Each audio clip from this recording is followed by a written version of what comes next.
The concept of the American dream is one that emphasizes prosperity, success, and the pursuit of happiness. This week, we check out some compelling stories from your city.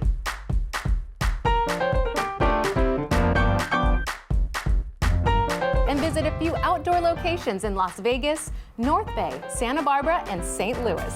These make some pretty interesting date ideas that stray from the usual weekend wine and dine. Welcome to the American Dream.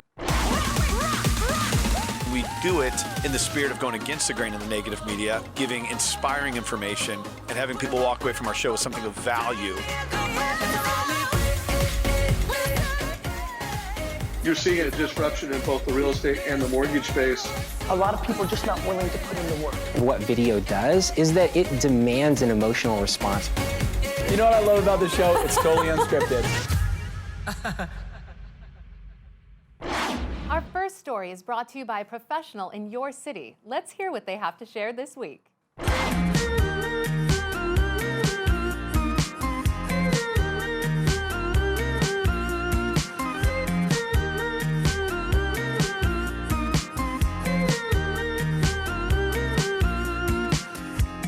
Hey, we're at the Hub in Daybreak, Utah, and we're gonna do some exploration of this incredible subdivision in this episode of American Dream. We're gonna find out about the new water river course, which is a fascinating amenity that's coming to Daybreak. But before we do, I wanna make sure I interviewed our power player of real estate, Adam Stark. And we're gonna have a little conversation about why we're involved with American Dream and what it really means to us. So Adam, with that, thanks for being here. This is gonna be a fun episode. Well, I'm always excited to be on the American Dream.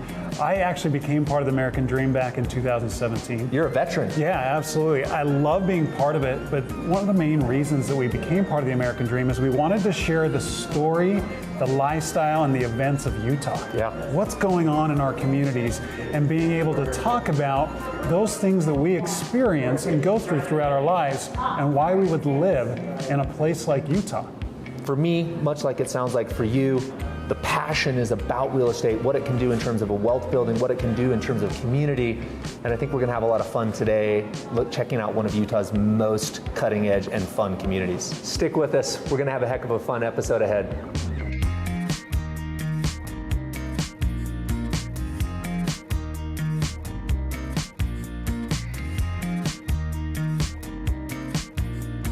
So I'm here with Rachel Fox. She is the event and marketing coordinator for Daybreak. She works here in the Hub. I'm really excited to learn a lot more about the water course coming to Daybreak. Can you tell us about that and some of the other events and things that are happening here in Daybreak? Yeah, of course. The water course, as you can tell, kind of modeled after the Riverwalk in San Antonio. So there's going to be private areas to play, to walk, to run, to be active and be outdoors.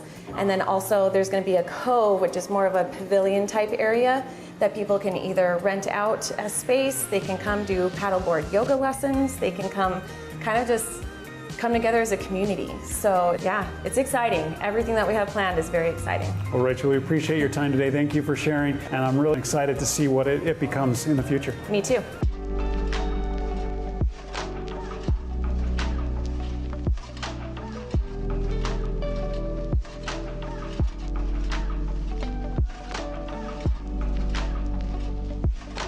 So we're here at David Weekley Homes. I'm with Alicia Johansson, and I am excited to be here for you to be able to show us your homes here. But this episode, we've really been focusing on what the American Dream is, and what do you believe the American Dream to be? That's a great question, Adam. To me, the American Dream, I know as cliche as that may sound, is truly opportunities that are available when you live in the United States. Oh, that's great. Yeah. Let's talk about the lifestyle of a David Weekley home. Yeah. Tell us a little bit about what you guys put into homes, the flow, the layout, those type of things.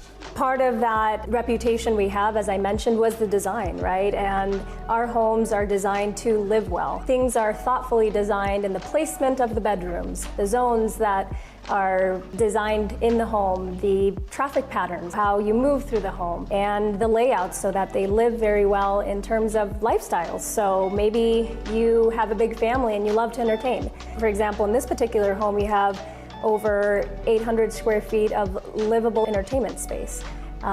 So our homes have what we call the design life, and it's all those components put together that create for a home that lives well and feels larger than what it is. We really appreciate you sharing all that you have today. Thank you so much. I appreciate it. My pleasure.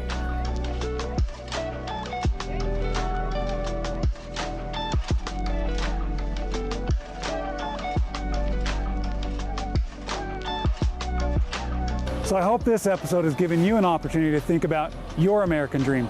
Thanks for tuning in.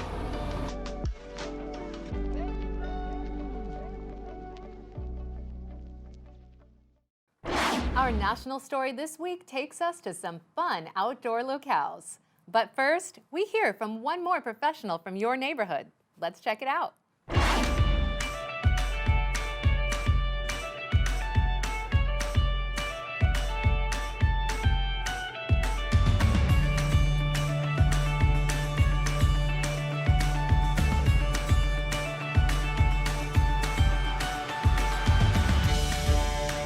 We're here on the back nine of the Jeremy Ranch golf course in Park City, Utah. I'm here with my friend Rich Fine, our power player of real estate here in Park City. And Rich, why do people come to this area and buy real estate? Well, as you said, the back nine at Jeremy Ranch offers up this golf course that's just beautiful. You can play on your mountain bike or go for a hike.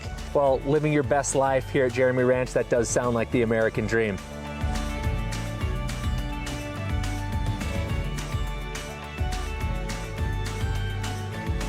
We're here at the Jeremy Ranch Country Club. I'm here with Rich Fine, our power player of real estate from Park City, Utah. And Rich, this is where people come to play, to relax, and to learn. Yep. Tell us a little bit more about the golf club and the community. So the golf club was designed by Arnold Palmer, opened in 1981, one of the best courses to play anywhere in the area. This is where people come to relax. And the location is incredible. We're in the middle between Park City and downtown? We are. We're situated right between Park City and downtown Salt Lake. This again affords you some of the best access whether you work in town in Park City or need to get to Salt Lake. Yeah, golf, mountain biking, skiing, and there's a new recreational center across the street here? Yeah, Woodward is just opening up in the next few months here. You'll be able to hop on the chairlift and ride up to the top and get some lessons in snowboarding, skiing, mountain biking. It's going to be quite an amazing facility, and it's not just for kids, it's for kids of all ages. I love that. I'm definitely one of those.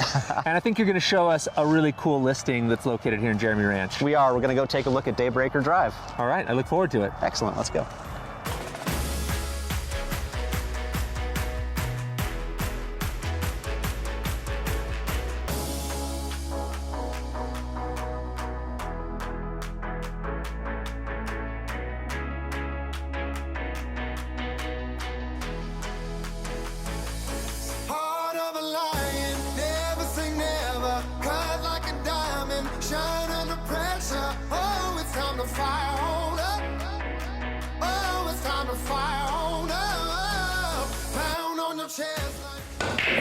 Nice. Well, you know, speaking of Jeremy Ranch being a great place to play, this house is a great place to play. I mean, this is really impressive. Yeah, we've got shuffleboard and pool table and got a home theater around the corner, which is pretty nice. And Jeremy Ranch in general, just down the street from us is access to an incredible trail system for hiking and biking. So aside from that, back to play, learn, and escape, on the learning end of things, just at the bottom of the road here, we have the Jeremy Ranch Elementary School, which is kindergarten through 5th grade. And then across the street in Pine Brook is the Ecker Hill Middle School, which is grades 6 and 7. Yeah, got to be the most accessible neighborhoods to downtown Salt Lake of anywhere in Park City, I'd imagine. There are no stoplights between here and Salt Lake. That's a win. It is a win. And they do a great job of keeping the road open in the wintertime.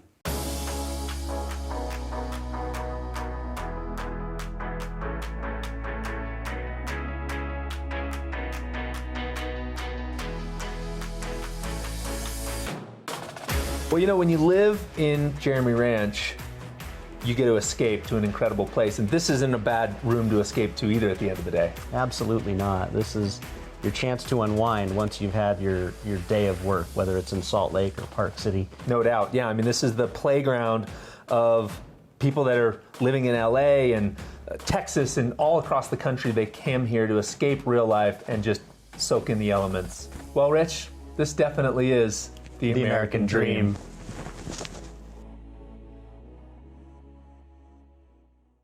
I hope you learned something interesting about your city and enjoyed the local content. Up next, we head to Las Vegas to check out a 100-year-old orchard with Laura Harbinson and Bill Gaylord. Bill! Bill, I'm lost! I can't find you! Where are you?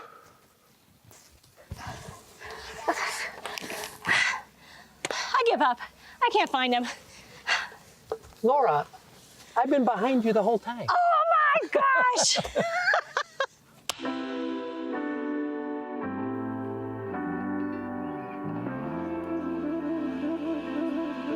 Bill Gaylord here with Laura Harbinson, broker owner of Realty Executives Southern Nevada Properties. And Laura, where are we today? Today we are at Gilcrease Orchards in Las Vegas.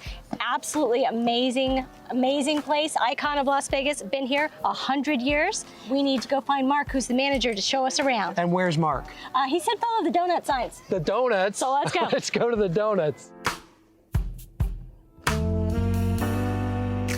Hey, Mark, thanks for having us today. Are you ready to show us around? Let's do it. Yeah, this place is crazy, huh? Mark, this is a madhouse. There's people everywhere. It is. I can't wait to see it.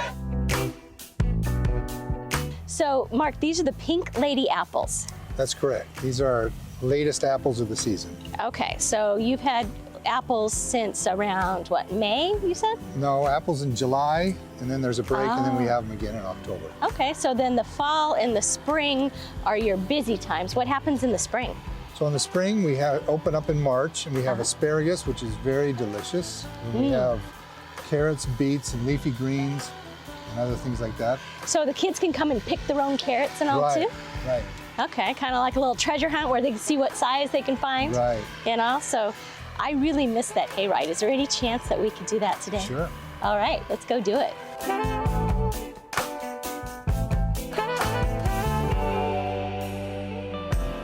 So Hannah, what is your favorite part about working at Gilcrease Orchard? Definitely meeting all of the cool people that like to come out here, especially this year we got a lot of news coverage, so a lot more people have been coming out this year, and it makes it super busy, but I really love seeing all the people. The kids come in their costumes. It is the cutest thing. They think picking their own pumpkin is like the highlight of their year, so that's the most fun seeing, is just all the people out here. Just being around for fall time is my favorite time of the year. The vibe is just like so nice. I really love it. That's awesome. Yeah. Now you grew up here? Did you? Born and raised. And did you come out here as a kid? Oh yeah, all the time. I got all my plums, my pluots, my nectarines from here. It was like my favorite fruits. I always came here. Haven't come in most recent years, which I probably should, because they have some of the best produce out here.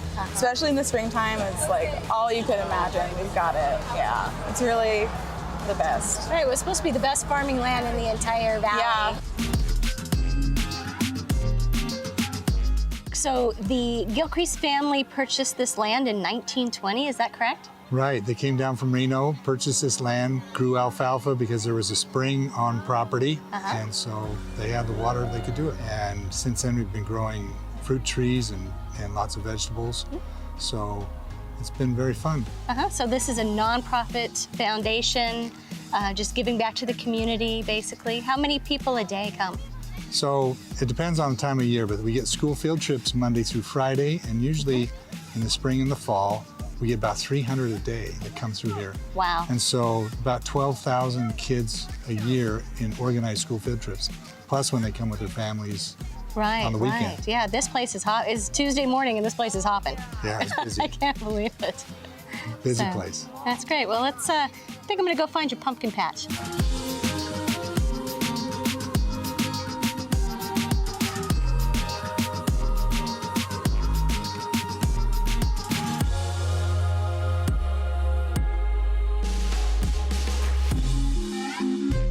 So Laura, I am exhausted. Me too.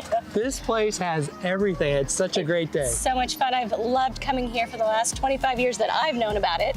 And my kids have loved it, and I've really enjoyed introducing you and all of our viewers I'm coming back. Gilcrease Orchards. I I hope you enjoyed our last segment and feel inspired to check out an orchard in your neighborhood. Next, let's head to Suisun Valley, California to check out a vineyard and winery with Scott Loney and Alicia Worley. I love touring wineries, and I have a feeling you do too. Let's check it out.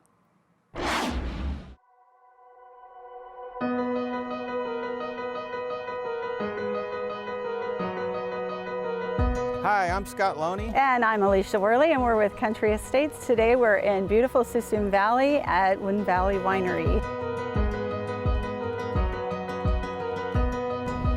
Hi, Ron. Hi, Alicia, how are you? Hey, good. Ron, how's it going? Welcome.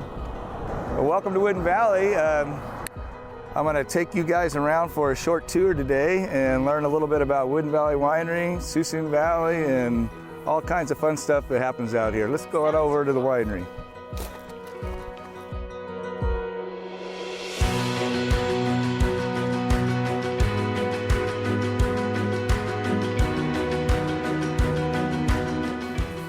Well, we just entered our fermenting cellar, and in this building is where we ferment all of our red wines.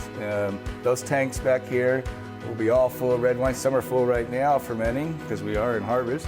And then this piece of equipment behind me is our press, which is a newer piece of equipment that we've had for about 4 or 5 years. Right now we're in harvest, so it's a super busy time, but a great time to be visiting. So I always encourage people to come out and visit the winery. If they see my brother destemming some grapes down here, come on down and check it out. You said earlier you want to try something coming out of this press. Well, there'll be some juice coming out in a couple of days out of this press. Cool. Stop by and see that. So this is in the fermenting cellars where we turn grape juice into wine.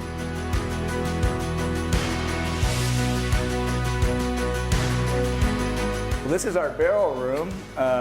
We have approximately 250 barrels in this room, and we put all of our red wines in wood. Part of the reason you put wine in wood, red wine in particular, is not for oak flavor. It's actually to soften the tannins that are in the grape skins. I didn't know that. Yeah, so some people think, oh, I want oak flavor, but it's actually making the wine softer because oak has a tannin. Grape skins have a tannin. Together, the oak softens the grape skin tannin. They work together. So that's it. They work together.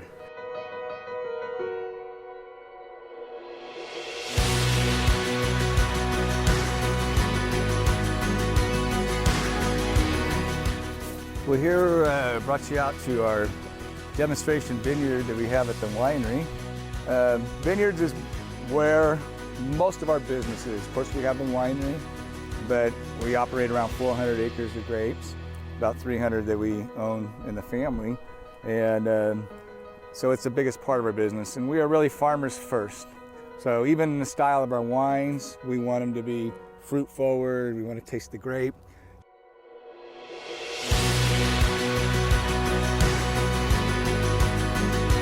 I better get back to work, you guys. It's harvest time. I want to thank you so much, Ron, for taking the time to give us the tour. Welcome. Yeah, as you know, I'm passionate about Suisun Valley. I think it's got a lot to offer. We are too. We need to let people know. So. Absolutely. Thanks for helping us get the word out. There you go. Thank you, and thanks for thinking of me. Yeah, absolutely. Thank you. Have a good one. Okay, now we're going to take a stroll through the vineyards to our featured listing at 2417 Morrison Lane. Come on.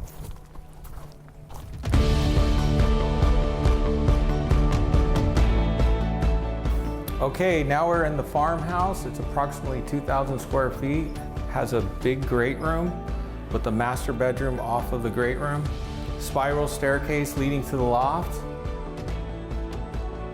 And then over here, we have a brand new, fully remodeled kitchen with hickory cabinets, granite countertops, stainless steel appliances that lead off into the back 1.25 acres that are sitting on the creek. It's great, you gotta see it. That's what really makes this location special. Yeah, come and check it out.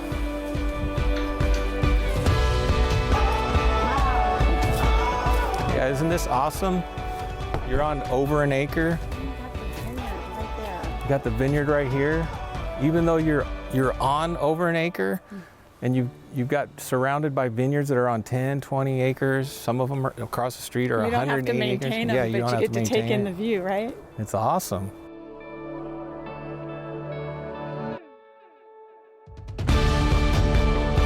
Anyways, we'd like to thank you for coming with us on our tour of the Wooden Valley Winery. Our little adventure. Our little adventure and our listing that we just listed, and we look forward to seeing you next time.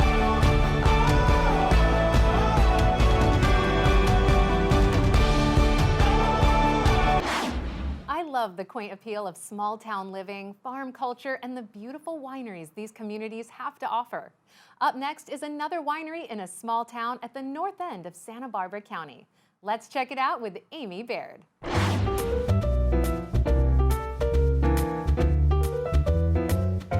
So hi, I'm Amy Baird, and I'm up in Santa Barbara County on the north end of the county called Santa Maria, a little town called Old Orchid, and we're at Presqu'île Winery, which is a gorgeous property. We're out on 200 acres with Matt Murphy, who's the co-founder and president, and he's going to give us a little bit of information on the history and what Presqu'île means and what brought you out west.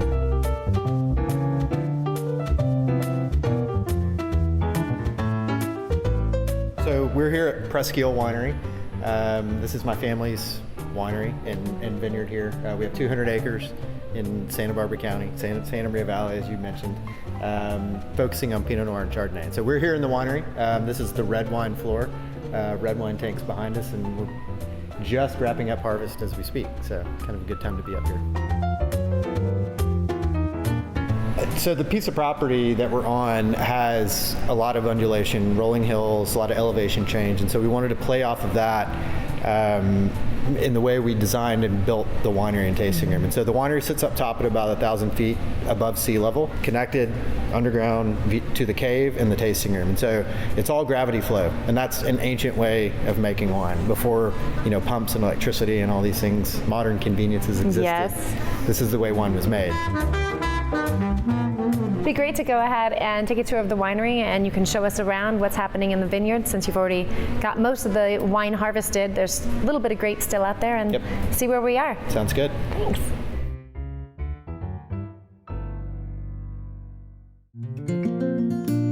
Still here at Presqu'île Winery, and it's the first opportunity I've ever had to actually interview my brother, Pryor Baird, who's out from Nashville, here in Santa Maria, our little hometown actually of Old Orchid, and he's going to play tonight for a sold-out crowd and promote Presqu'île, promote some nonprofits, and I just want Pryor to be able to give an opportunity to tell us what's new in his music world. Man, there's a lot of stuff going on all the time. We've got a new record coming out, we've got a new band started, getting, traveling a lot on the road. We've got people behind us now, and got some good momentum moving forward, and just having a great time being able to come home and share with my family and share with one of my great friends, Caleb Lee, and have him come out here and just enjoy what this beautiful piece of the world has to offer. And I'm just happy to be here.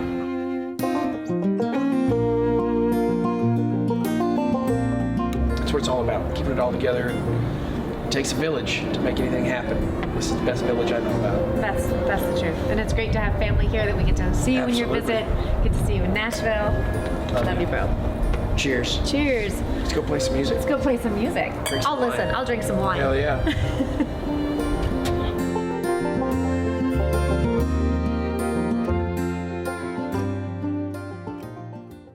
Last but not least, Brandy Dudenhofer takes us to a zoo that started as a family-owned farm, full of cute animals and a short drive from St. Louis, Missouri. Let's check out Big Joel's Safari.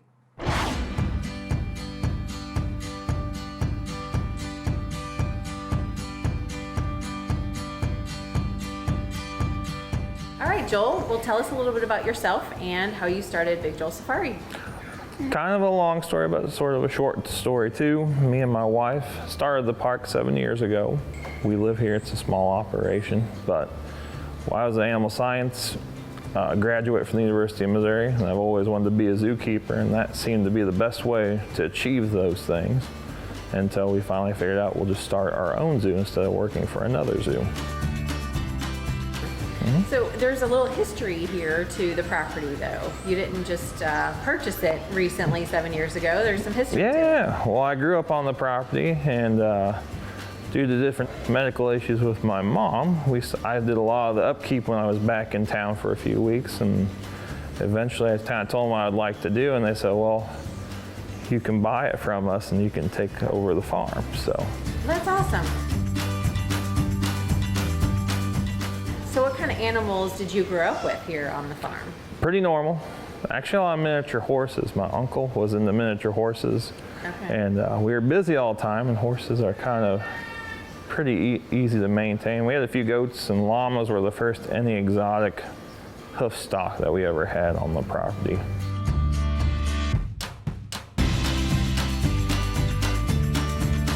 And so we have a lot of animals that we highlight that we just really like, and we think the public, and it's kind of worked. So you can get a lot, even though you can't touch a lot of the animals here, or some of the animals, you can get pretty close and get up close, see what they look like, sometimes see what they smell like. So, you know. I guess that's a perk, or not so. Oh, it's not that bad.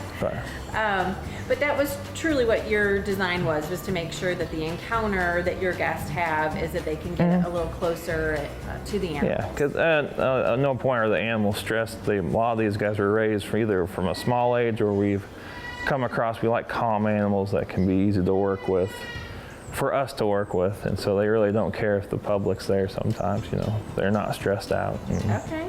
So here this says education station. What is this space here? When we're open every hour, we have a few reptiles out here that kids can touch and feel.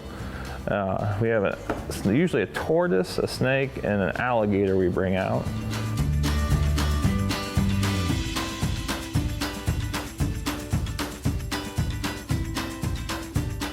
Joel, can you tell us about your hours of operation? Yes, this season we opened up in April, and we're going to November 3rd. We're open Thursday through Saturday from 9 to 5 and Sundays from 11 to 5. And you can always go to our website at www.bigjoelsafari for more information too. We strive to bring you the best stories from across the country that embody the ideals of the American dream, and we hope that you saw something new and entertaining. We would like to thank all of our viewers and our sponsors for helping us grow the show. We couldn't do this without your support. I'm your host, Jem Morris, and thank you so much for watching.